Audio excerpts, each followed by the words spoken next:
Thank you. Sanjeev, let me welcome you to this conversation. And I presume it's okay for you to make it a conversation. Absolutely. Thank you. So, you and I have a lot in common, if I think about it. We've both been involved in a two-wheeler business, and both our families, actually, both our brothers run two-wheeler businesses, which neither one of us does now. And both of us have played a role in CII, which has been an interesting role. As you know, you are still on the roller coaster right now, and I got off a while ago. Your story, your own personal story, is a very fascinating one. Not only are you from a renowned family, a super successful entrepreneur yourself, leading many initiatives both in business and non-business. You have been in many ways a transformative leader. The conversation today was supposed to be, and I'm saying supposed to be, by the way, on digital technologies, especially as they apply to the financial services. But if you're okay with it, I'd like to make it a little bit more open, a little bit more personal. And maybe the audience will find that also more interesting than only a conversation on technology, which we hear a lot of nowadays. Let me begin by asking you a little bit about home. You know, since our families are well known to each other, I've known your father and your brother both quite well. And they were both pretty strong personalities. And I'm putting it mildly, by the way. And you, on the other hand, have this very quiet demeanor. I was trying to wonder if there was an argument on the dining table at home, and I'm sure there must have been every now and then, how would they actually get resolved? So, Sunil, it's good to be here. And as you said, we have more similarities than many other people that we know. And equally strong or mild personalities on both sides, definitely very smart ones on both sides. So the simple answer to your question is that when somebody takes the lead to talk, someone else has to take the lead to listen. And being the younger brother, having a father as aggressive as mine, you learn very quickly that it's better to first listen, let some of the steam blow off, and then present your point of view. And I'm, of course, saying that partly jokingly, but partly that was my experience with my father, because for some of you who may have seen him on television or otherwise at some of these events, and he was always very vociferous, he had a strong point of view, he made sure that his point of view got heard, got discussed. That was not for the stage. That is how he was 24/7. That's how he was at home. Growing up when we were kids, that is how he was. So in many ways, we were used. We were used to him being like that. But I always found of him that once you gave him a few minutes and then presented your point of view, he actually heard it very seriously. And if you could present a point of view different from his, but logically, he very often accepted it and then supported you fully as well. So that was just his way, that was his personality. And we used to joke later on in his later years where I used to tell him that, because we both went to Harvard Business School, I used to tell him that we've both learned the same thing, that we can argue both sides of the issue, but you don't have to argue that every time at work. I also know that. And he started laughing, but that was him. So while on Harvard, I understand you worked really, really hard. And I don't know if this is accurate. I was told you went through some 700 case studies or some such. You were doing like 2 or 3 a day, every single day. Yes. So again, the joke over there was you had 4 terms over 2 years. In my first term, you did 3 cases a day, Monday to Friday. So that's 15 cases a week.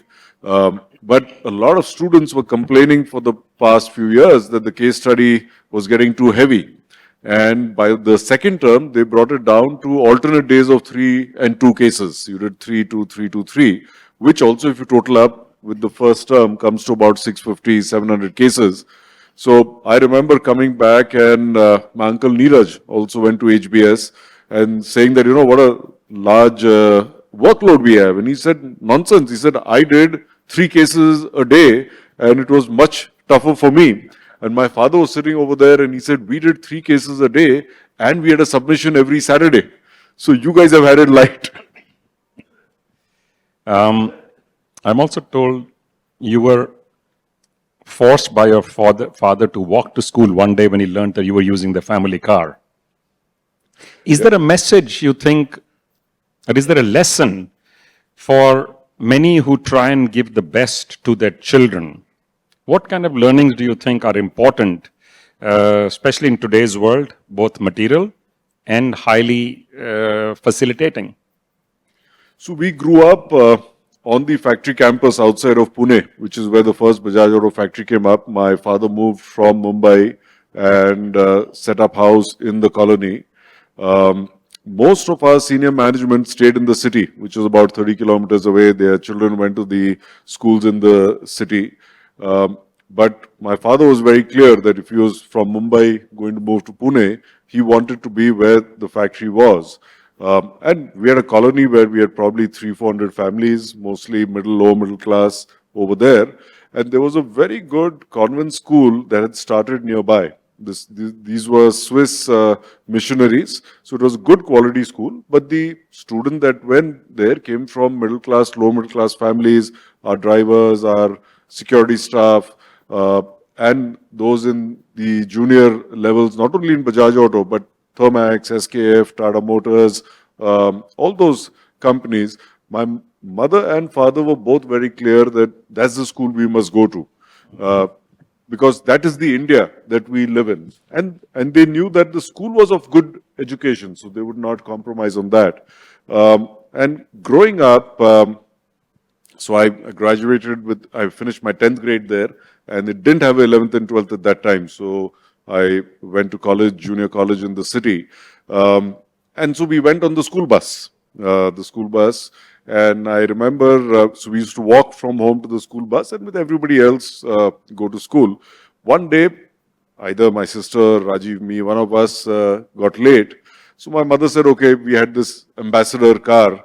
And she said, okay, the car will drop you. So we said, okay, went in the car and came back. The next day, must have been Rajiv or me, because my sister was too scared of my parents. And this was all of maybe ages, 8, 9, and 11. One of us must have said, let's do it again. So we did it again. So 2-3 days went like this. Suddenly we were all feeling really happy. My sister was sheepishly, she's the youngest, following us as well. And then the next day, when we got ready, instead of my mother being outside, my father was standing there. And he was always a late riser, so he normally was never there. So we were shocked. And he said, you will walk to school. So we had one staff member, and the walk was a 20-minute walk. It was not far at all. And what we were all scared of was the school had very high levels of discipline by the Swiss nuns. So we were scared of reaching the school after the bell had rung, the start bell. And that's what happened, and we got punished in school. Of course, we always made sure that we woke up in time after that. But the grounding that brought us, and the people we hung around with, many of my friends are still from those school days, from the time that we were 3 years old. We still meet once a month at least for dinner. My children went to a similar school. We set up a second school then when the number of kids became very high. So they went through the same school as well. So clearly your childhood was as normal as could be or as should be. Of course, we shall not talk about how you were watching lots of movies or the basketball that you played or the long phone calls and you were making to your girlfriend who subsequently became your wife. Let me come to a slightly more current period of time. You are have not seen this close up. You're an actual protagonist in the formalization of the Indian economy, especially the financial system. starting with the jolt that the entire economy got at the demonetization time, and then watching the next big change take place when the lockdown started in the COVID time. And you have right through this sailed through uh, being a little bit ahead of the curve. In a sense, you have almost drawn the map for the digital transformation that India is going through in the financial sector. Not only have you built one of the leading companies in the business, you built a company which is strong, powerful, a leader in the country. Tell us, what were the learnings that you found in the early days of this transformation? And how much would you have imagined at that time would be the impact of digitalization when you were starting off? So first I must mention, Sunil, from some of the things you mentioned earlier, you all have done your homework over here. See, I spent 10 years in Bajaj Auto after I came back from HBS, from 97 to 2007. Around 2005 is when some of our large institutional investors in Bajaj Auto told us that, you guys have invested in a set of financial services businesses. That was all done through Bajaj Auto because that was the cash cow for the group. But over a period of time, you will have auto and financial services in one basket. And that's not necessarily what every investor wants, because you have investors with different appetites and interests. And we went through the process of demerging out the financial services business in 2007-8. That's when I moved from Bajaj Auto to start rebuilding financial services, which at that time was Bajaj Finance, a very small NBFC, and our two insurance companies with Allianz of Germany. The one thing that I knew was that I knew nothing about financial services. So I knew I needed a good team right away. Second, I was fortunate that an uncle of mine, my mother's sister's husband, called Nanu Pamnani, who was a career city banker. Actually, I was going to ask you about Nanu, but yeah, go ahead. So Nanu was our mentor. He had retired from Citibank just then, spending 40 years in Citibank. And my father requested him, saying that, will you help Sanjiv build these businesses? And he right away agreed. He used to be in Bombay. Every Tuesday morning, he used to be in office driving from Mumbai. He used to be the first one there at 8:15. Meeting started at 8:30. We used to finish by 6. He used to drive back to Bombay. He helped put in place processes, the right discipline. He had the right experience. So, for example, Rajiv Jain, who came on board as the CEO, is still the CEO of the company. He and I had the freedom to go and build, chasing our dreams, chasing our ideas, that of our teams, because we knew Nanu was there. If we were pushing too far out, he could pull us back. The trio of us, I believe, in hindsight, ended up being that great combination where we were very clear that we were focused on building long-term businesses. We would give up short-term opportunities if that came in the way of the kind of capabilities we wanted to build in the long term. I was very clear that coming from a business family, I had this freedom within a set of broad guidelines set by the board to go and build business as I felt appropriate. To me, it was very important to replicate that for the next 25, 50, 100 people in each of our companies. You can't do that for 5,000 people, but so that they feel as much as owners, which has to do with what is the level of empowerment that you give them, the flexibility, also how do you pay them, how do you get them to focus long-term so that they're aligned with shareholders, long-term shareholders as well. So we've tried to do that every time. We are very clear that we are in the risk business, and hence we will always choose risk over growth. I think that is what has helped us put the best practices in place over the last decade and a half, which has helped us through these tough periods.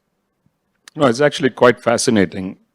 From inheriting a financial services firm, which was really only supporting motorcycle sales at one point in time, to building this behemoth of financial services. It's truly, as I said, a journey worth noting. I want to pick on a comment you made once to Janmay Sin of BCG in one of the meetings. You said if you were to send a man to Mars, you would lean on expertise from the West. But if you were to have that person survive for long term on the Mars, you would look at knowledge and resources from the East. Why did you say this? You see, when we've built our businesses, we've also looked at partnerships from around the world. Especially, there is so much that's happening in the startup field. There's so much innovation and ingenuity that we see there that we keep scouting for it, and we've been doing this across the world, both in the West and the East.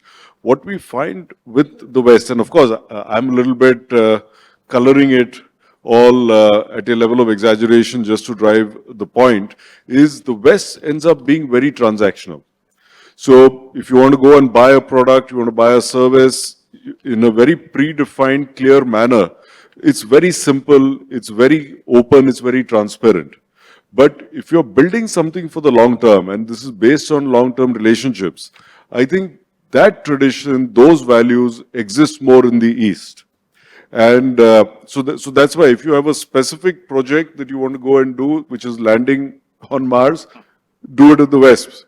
But if you have to live there more long term, you have to think more long term, we find that companies in the East culturally are more aligned. Now, this could also be an issue of a point in time. 50 years down the line, it could be different. I understand last January you were threatened by a hacker, apparently from Russia, to attack your system, especially focused on the data that you manage, which is, of course, both large and valuable.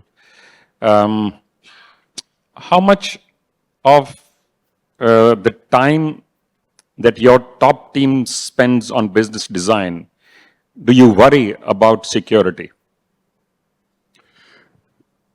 Given how digital each of our businesses has become and financial services has become, cybersecurity is one of the foremost risks on our mind.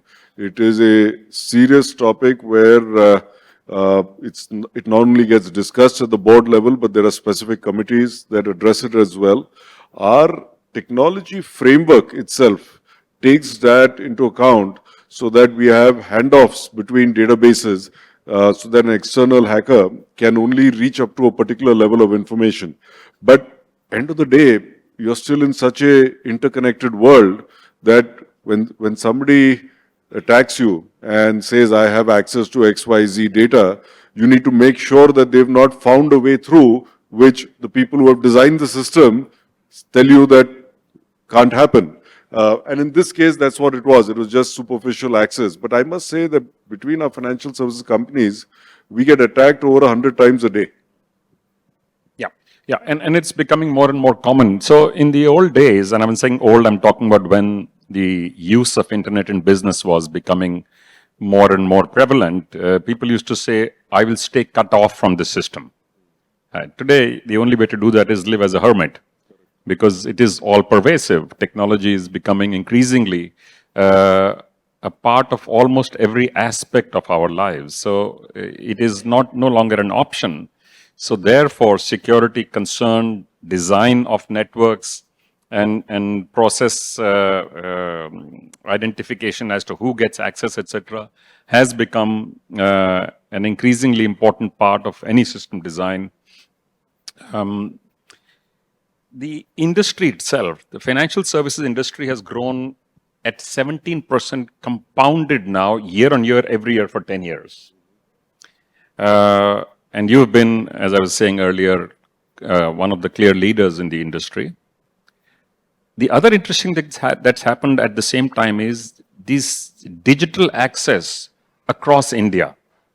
The availability of a digital identity of every Indian through Aadhaar, the availability of digital reach through bank accounts and smart devices or just digital devices. Do you see yourself or your business now going down to the microfinance to help the rural consumer or the urban consumer, which is focused on microfinance in any manner now? Is that an opportunity for you?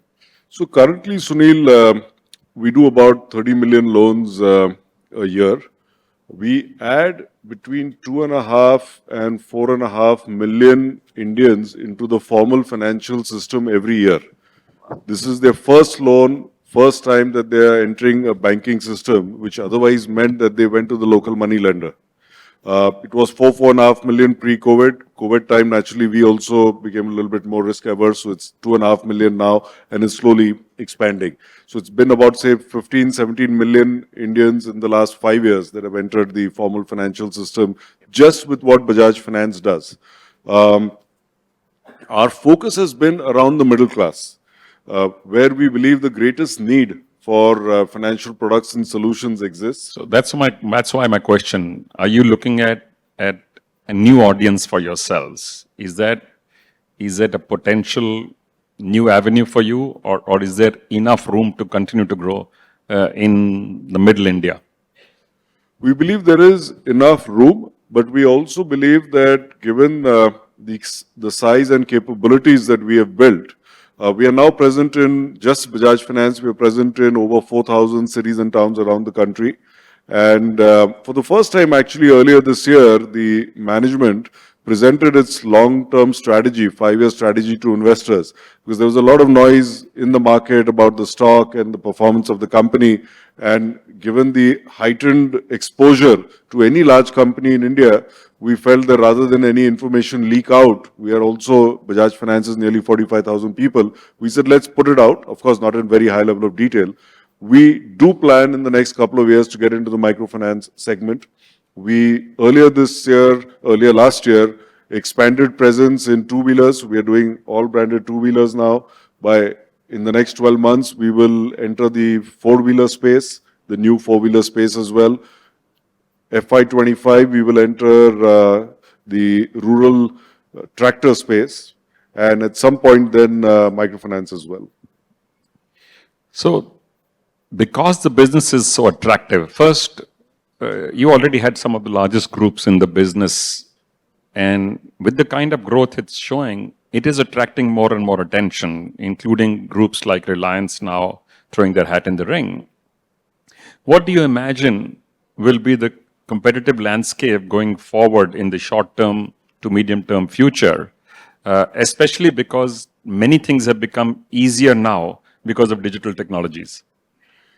So a few large companies or groups that have significant access to customers because of existing businesses, and Reliance clearly is one of them, have the advantage of a ready customer base. But building the right set of capabilities to manufacture financial products and sell them takes time. There isn't a technology system out there or a risk model that you can buy and implement. So a lot of it is actually learning, experiential learning, which will take time. But just look at Bajaj Finance. With the kind of growth, we are now just under 2.5 lakh crore AUM. We are less than 2% of the banking sector. So I think the opportunity is tremendous. Yes, probably the top 50 cities, the top 100 cities will see some intense competition in the next 24 months as some of these large players get started. But the opportunity is beyond that, and the opportunity is there to stay. So if I look at e-commerce, which is also like your services, e-commerce is another growth area right now. But a large chunk of the e-commerce business, I'm told as much as 60%, is divided just between large companies like Amazon, Flipkart, etc. And now with ONDC platform coming in, is that a threat for you? Are they taking business away from you, or are they creating a new opportunity for you? See, fortunately for us, we are an enabler.